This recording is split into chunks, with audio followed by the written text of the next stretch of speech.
جس زمین پر ہم رہتے ہیں وہ ایک عام آدمی کے حجم کے مقابلے میں 20 ارب کھرب گنا بڑی ہے، جبکہ ہمارا سورج ہماری زمین سے 10 لاکھ گنا بڑا ہے۔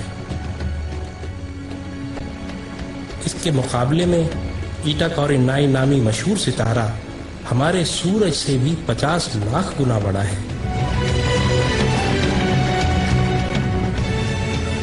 اس کے بعد بیٹل جوس نامی ستارے کا نمبر آتا ہے جو ہمارے سورج سے 30 کروڑ گنا بڑا ہے۔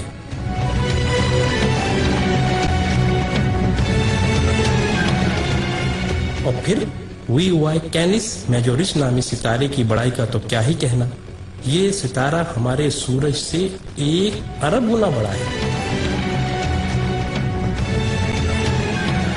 کیا آپ کو معلوم ہے کہ جس کہکشاں میں ہم رہتے ہیں اس کا نام ملکی وے ہے، اور ہماری صرف اس ایک کہکشاں میں ہمارے سورج جیسے 300 ارب سے زائد سورج موجود ہیں۔ اور یہ کہکشاں اتنی بڑی ہے کہ اگر ہم کسی ایسی چیز میں سوار ہوں جو 1 سیکنڈ میں 3 لاکھ کلومیٹر کا فاصلہ طے کرتی ہو، یعنی 1 سیکنڈ میں زمین کے 7 چکر لگانے والا ہو، تو اس کو بھی ہماری کہکشاں کو پار کرتے کرتے 1 لاکھ سال لگ جائیں گے۔ اندازہ ہوا نا کہ ہماری کہکشاں کتنی بڑی ہے؟ لیکن نہیں، آئیں ہم آپ کو اپنی پڑوسی کہکشاں میں لیے چلتے ہیں جس کا نام اینڈرومیڈا ہے۔ وہ ہماری کہکشاں سے 2 گنی ہے، یعنی 2 لاکھ نوری سال وسیع و عریض ہے، لیکن یہ بھی چھوٹی ہے۔ M81 نامی کہکشاں ہماری کہکشاں سے 60 گنا بڑی ہے، جبکہ IC 1011 نامی کہکشاں ہماری کہکشاں سے 600 گنا بڑی ہے۔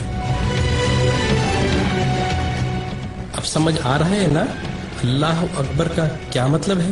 اللہ اکبر، اللہ اکبر۔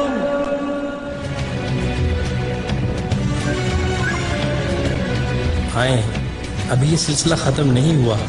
جیسے ستاروں سے کہکشائیں بنتی ہیں، آپ کو معلوم ہے کہ اسی طرح کہکشاؤں سے کلسٹر بنتے ہیں، اور جس کلسٹر میں ہماری کہکشاں واقع ہے اس کا نام ورگو کلسٹر ہے، اور صرف اس ایک کلسٹر میں 47,000 کہکشائیں ہیں۔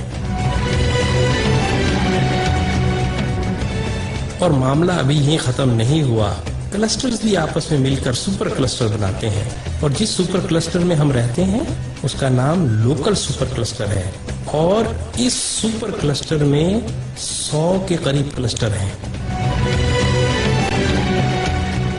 اور اس سپر کلسٹر جیسے کم و بیش 1 کروڑ سپر کلسٹر ہماری کائنات میں موجود ہیں، جو ایک عظیم جال میں معمولی نقطوں کی مانند نظر آتے ہیں،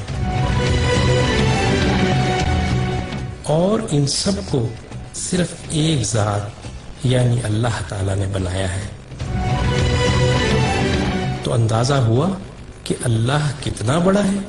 یہی وہ کبریائی ہے جس کو قرآن سورہ زمر میں یوں بیان کرتا ہے، اور انہوں نے اللہ کی قدر ہی نہ کی جیسی اس کی قدر کرنے کا حق تھا۔